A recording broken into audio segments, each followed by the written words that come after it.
영손과 기도. 찬미예수님, 찬미예수님, 한 주간 잘 보내셨어요?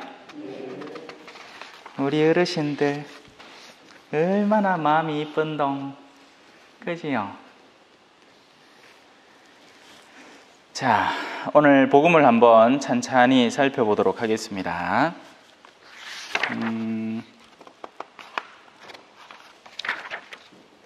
사람들은요, 부류가 다양한데, 물론 겉으로 그냥 껍데기로 보면 잘 사는 사람과 못 사는 사람이 쉽게 나누어지죠. 뭐 좋은 차 타고 뭐 외제차 타고 다니고 뭐 돈 펑펑 쓰면 잘 사는 사람일 끼고, 아이고 뭐 하면 못 사는 사람일 끼고 그렇습니다.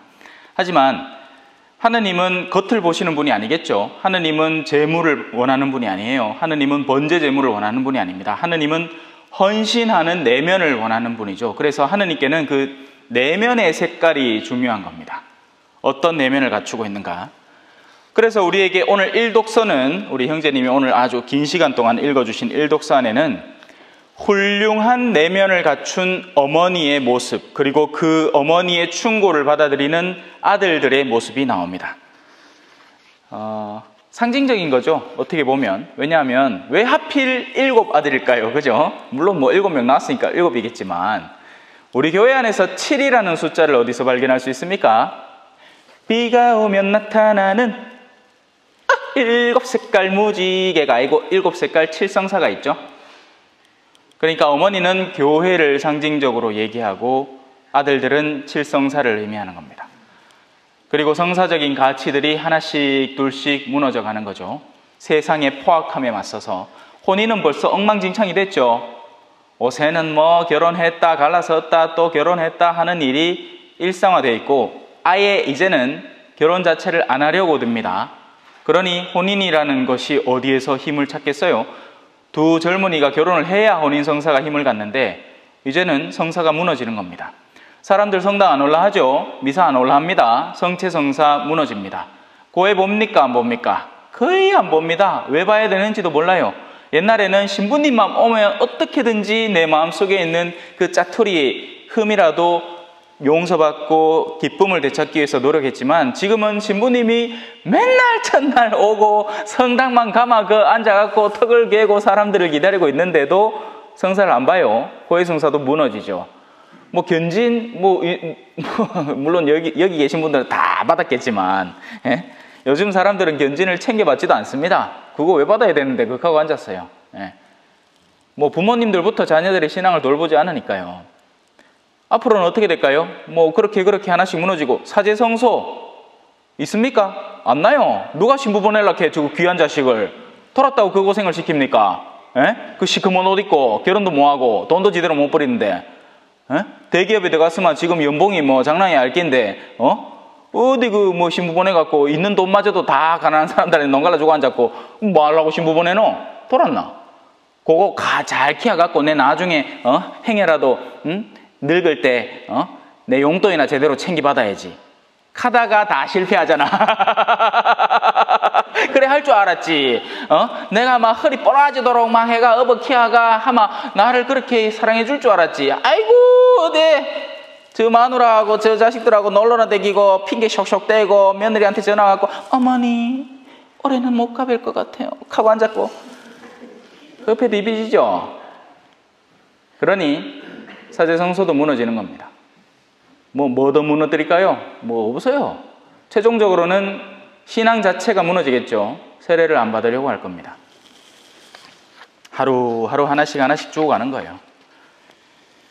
하지만 어머니의 그 뜨거운 열정은 여전히 살아있습니다. 교회는 아직 살아있어요, 여러분. 착각하지 마세요. 가톨릭 교회가 막 갖은 공격을 당하고 뭐 오만 일들이 일어나는 것 같이 보이더라도 교회는 절대 무너지지 않습니다. 저승의 세력도 그들을 어찌할 수 없을 거예요. 자, 넘어가고 복음으로 들어갑시다.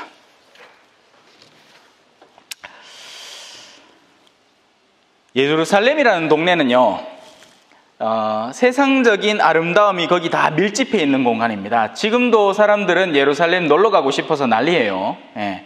막 성지순례 가갖고 돈을 막 갖다 바치면서, 그죠? 그 비싼 비행기 값을 치러가면서 그 성지에 가갖고 입에도 안 맞는 음식을 먹어가면서 그 동네를 돌아다니고 싶은 사람들이 부지기수입니다. 지금 코로나 때문에 막 키가 못 가는 게지, 그 직전까지만 해도 미친 듯이 댕기고 있었어요. 예루살렘은 겉으로는 화려한 도시지만 예수님의 순환이 예비된 곳이죠. 외적인 화려함은 존재했지만 내적으로는 무너져 있는 영역이었다고요. 그러니 빛이 다가오니 그들의 내면에 숨겨져 있던 어둠이 밝혀짐으로써 더 미친 듯이 광기를 부리는 겁니다. 오늘 일독서에도 나오죠. 안티오코스는 자기가 무시당하였다고 생각하며 그 여자의 말투가 자기를 비난하는 것이 아닌가 하고 의심스러워합니다. 이 어머니는 자녀들에게 용기를 주고 생애 진실을 밝히고 참된 가르침을 전해주려고 한 것이지 왕을 무시할 의도는 하나도 없었어요. 그런데 지가 도둑이 지발저린다고, 그죠? 우리 평상시에 경찰 오면 저거 경찰차다 하고 지나가잖아. 이용 지나가도, 그죠? 근데 내가 막 술 쑤시 먹고 막 운전하고 있는데 경찰차 오면 내한테 오는 거야 이거 이용 하는데 또 지나가면 하고 막 지 혼자 생쇼를 하죠. 너무 까분하네 오늘. 좋죠? 언제 뭐 이래 신부가 좀 재밌게 하면 안 좋나? 그래요. 지가 찔리니까 올바름에 대해서 증오를 품는 것, 그것이 진짜 악인의 표상이죠. 왜냐하면 의인들은 참됨에 기뻐하거든요. 올바른 주인이 오면 집안 식구들은 좋아합니다. 그런데 그 가운데 다른 식구들을 두드려 패고 있던 사람은 자기보다 힘있고 권위 있는 자가 오면 그 사람이 너무 싫은 거예요. 왜냐하면 올바르기 때문이죠. 우리는 서로 유대관계를 맺고 아름아름으로 뒷돈 주고받고 해야 되는데 그게 막히니까 숨 막히는 듯이 느껴지는 겁니다. 반면 그걸 기뻐해하는 사람은 그 올바름을 반기겠죠. 하지만 예루살렘이라는 동네 자체는 이 권력들의 집합체였고 명예를 추구하는 사람들의 집합체였던 겁니다. 그러니 이제 예수님이 그곳으로 간다는 말은 죽으러 간다는 얘기예요.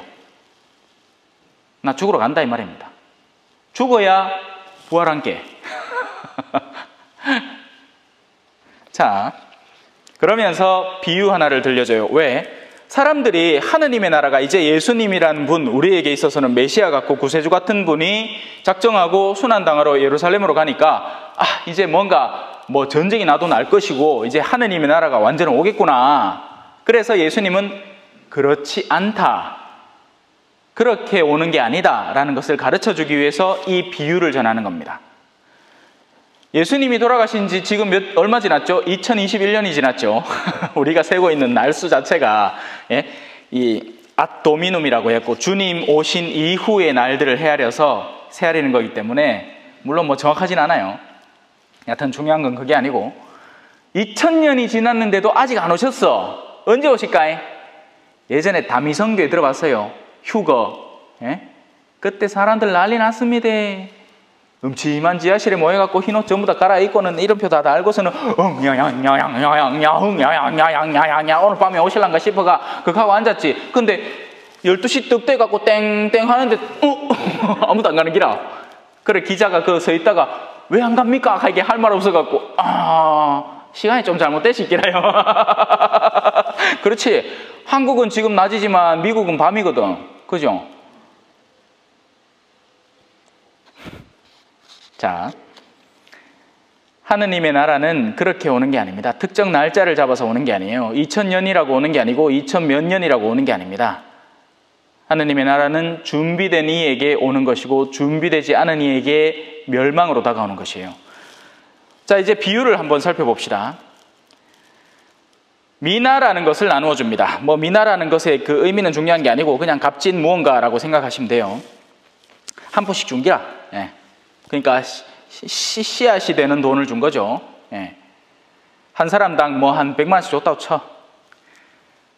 이건 내가 받는 겁니다. 내가 다른 데에서 구할 수 없이 주인이 나한테 줘야만 받을 수 있는 무언가예요. 그래서 1차적으로는 그게 뭘까를 떠올려 봤을 때 여러분들이 가진 영혼을 떠올려 볼 수 있겠죠. 하지만 영혼은 곰곰이 생각해 보면 누구나 다 받는 겁니다. 의인이든 악인이든 다 똑같이 받아요. 그러니 지금 여기에서는 좀 더 심층화된 핵심을 찾아볼 수 있습니다. 뭘 받았을까요? 믿음이라는 걸 받았습니다. 지금 여러분들이 실천하고 있는 이것, 하느님이라는 분에 대한 지식, 그리고 우리가 실행하고 있는 신앙의 생활, 이런 삶들을 우리는 하나씩 선물 받았어요. 자, 근데 주님은 그냥 준 게 아닙니다. 너끼리 잘 먹고 잘 떨어져. 너끼리 본당에서 맨날 오뎅 끓여갖고 축제하고 술 쑤시 먹고 막걸리 타먹고 돼지 한 마리 잡고 개 잡고 그래 너끼리 실컷 놀아 한 게 아니에요. 벌이를 하라고 준 거예요. 벌이를. 그러면 신앙은 어떻게 벌어들일 수 있을까요? 이걸 우리는 고민을 해봐야 되겠죠? 자, 여기에서 사람들의 또 낮은 시선이 나옵니다. 신앙은 어떻게 버느냐? 그냥 대놓고 사람들 성당 끌어모으면 되는 거 아닙니까? 선교지에서 흔히 일어나는 일이죠. 사람들을 어떻게 성당에 끌어모을까요? 먹을 거 주면 됩니다. 옛날에 우리 한국 가톨릭도 그랬어. 미군들이 와갖고 불란서 선교사님들이 와갖고 그 자기 본국에서 막 끌어다가 농갈라 죽은 게 사람들이 성당에 복작복작해. 예. 근데 그 먹을 것들이 떨어지고 나면 어떻게 돼요? 이제 그 먹을 것에 집착하던 이들은 안 주니까 당연히 안 옵니다. 성당 먹을 거 없다 이렇게 되는 거지. 요새 흔히 하는 말로 성당 가면 밥을 주나 떡을 주나 하죠. 근데 얼마 전에 드셨죠? 떡 맛있죠? 기회 닿는 대로 떡 먹자. 얻어올게. 자, 중요한 건 그게 아니고 신앙을 어떻게 전할 것인가, 단순히 사람들을 성당이라는 구역 안으로 끌어들인다고 해서 신앙이 늘어나는 게 아닙니다. 신앙은 한 사람이 진실된 삶의 표형으로서 타인에게 서서히 물들여가는 것이죠. 그래서 억지로 전하는 신앙은 절대로 전달되지 않습니다. 어떤 교리교사가 자기는 정말 이 일하기 싫고 가르치기 싫은데 그 대상자들을 끌어모아가지고는 그 시간을 그냥 교리라는 책을 들고 뭘 한다고 해서 나는 그 사람들한테 신앙을 전한 게 아닌 거예요. 왜냐하면 그걸 배우고 있는 친구들은 알기 때문이죠. 이 사람이 어떤 마인드로 우리를 가르치는지, 가식적인 행동인지 아니면 진실되이 신앙을 전하려고 갖은 노력을 쥐어짜는 사람인지는 여러분 학교에서 선생님 보면 알잖아요. 학교에서 선생님 보면 어떤 선생님은 정말 일하기 싫어가 그냥 어떻게든 시간만 일종의 공무원인께 시간만 보내면 월급은 따박따박 나온 게 아들 저 패고 지 마음대로 하는 기라 지가 그래서 폭군인 거죠. 그런데 어떤 선생님은 정말 하나라도 더 지식적인 영역을 가르치고 또 가능하다면 그들의 삶까지 바른 길로 이끌어서 참된 인간을 만들려고 노력하는 선생님들이 있습니다. 그러면 가만히 보면 존경스럽죠. 제가 중학교 때도 또 고등학생 때도 그런 선생님들의 두 부류가 있었어요. 지금도 마찬가지입니다. 교회 안에서 우리는 어르신이라는 역할을 담당하고 있지만 누군가는 아이고야 그 사람은 둘도 없는 천사다. 세상 그런 사람은 없다. 아이고 그런 사람은 진짜 축복받아야 된다 하는 사람이 있는가 하면 어떤 사람은 야, 저 사람 근처 가지 말이. 찔린디. 아따 얼마나 말이 많고 투덜대고 만나기만 하면 저거 남편 욕해 쌓고 지 혼자 다 힘든 세상 모든 짐 다 지고 있는 거 맨키로 그렇게 쌓는다 하면서 가까이 안 갈락해요. 아시겠죠? 믿음을 전하는 것은 단순히 믿음의 외적 틀을 전한다고 해서 믿음이 전해지는 게 아니라 우리가 그 믿음을 살 때, 우리의 삶의 영역 안에서 믿음에 충실할 때 그 향기로움이 자연스럽게 퍼져나가는 것을 의미합니다. 하나님은 우리에게 큰 일을 기대하시지 않아요. 사람들마다 전부 다, 여러분들 전부 다 수녀님 돼가지고 아주 열정적으로 세상에 복음을 전하기 위한 어떤 노력과 활동을 하세요라고 안 해요. 하느님은 어디에나 당신의 손길이 필요하기 때문에 여러분들이 있는 자리에서 신앙생활을 하기를 바라시는 거예요. 작은 일에 충실할 때 큰 거울을 맡기시는 거죠. 자, 어떤 일이 벌어졌죠? 1개 줬는데 10개 벌어들이는 아가 있는가 하면 한 개 줬는데 5개 벌어들인 아가 있는데 제일 마지막에 이런 사람이 나옵니다. 주인님, 주인님의 한 미나 여기 있습니다. 저는 이것을 수건에 곱게 싸가지고 아주 깊숙한 곳에 보관해 놨습니다. 그래서 고스란히 들고 왔으니까 다시 가져가시이소. 하느님, 이제 우리가 한 날 죽어요. 하느님이요, 내 아이 있는겨 당신이 내한테 신앙을 줬지 않습니까? 내 그래가지고 그 신앙을 묵주기도 수건으로 탁 싸고 주일미사 꼬박꼬박 나오는 수건으로 탁 싸고 해갖고 보이소 내 신앙 당신이 주신 그대로 요 있다. 그러면 하느님이 아이고 그래 네 신앙 그래 보관해 온다고 고생했다 할 것 같아요? 이렇게 얘기합니다. 이 악한 종아, 악하다고 얘기해요. 나 지금까지 신앙 잘 보살펴 왔는데, 내가 갖고 있는 신앙 안 무너뜨리고, 묵주기도도 열심히 하고, 레지오도 열심히 하고, 내 주일미사도 안 빠지고 나오고, 정말 내 신앙 그대로 유지해 왔는데, 언제 내가 니더러 네 신앙을, 네 미나를 그대로 유지하라 하더노? 그걸 가지고 다른 미나를 벌어들여 왔어야지. 너희가 가진 신앙을 다른 이들에게 전했어야지.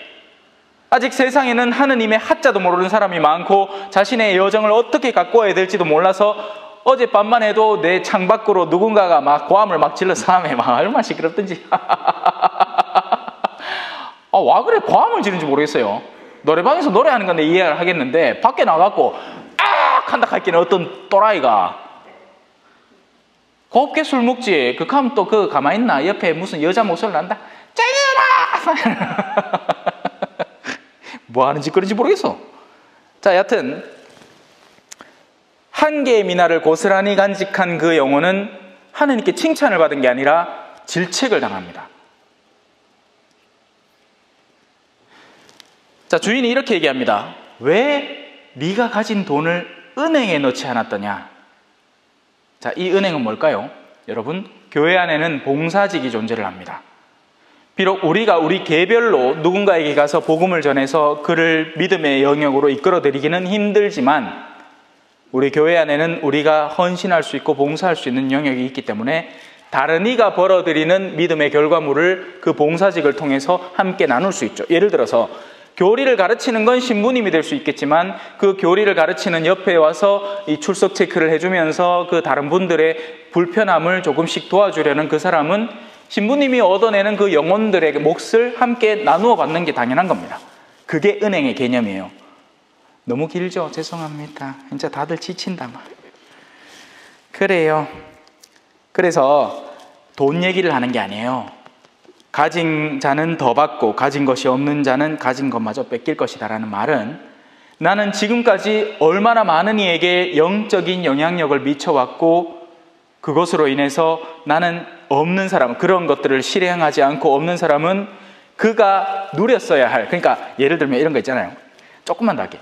내 가족인데 내가 신앙인이고 내가 엄마야, 내 아이들이 신자가 아니야. 그러면 나는 그 아이들에게 신앙을 전할 수 있겠죠. 그런데 엄마가 이제 그 신앙의 영역에서 게을러졌어요. 근데 그러는 동안 다른 사람이 와서 옆집 아줌마가 와서 그 자녀들을 신앙의 길로 인도해 버립니다. 이건 분명히 내 거였는데 내가 전할 수 있는 나의 신앙의 영역이었는데 다른 이가 와서 빼앗아가는 겁니다. 그래서 가진 자는 더 많이 가질 수밖에 없게 되는 것이고 가진 것이 없는 자는 지가 가지고 있던 것도 뺏겨버리는 거죠. 아멘. 찬미 예수님, 겸손과 기도.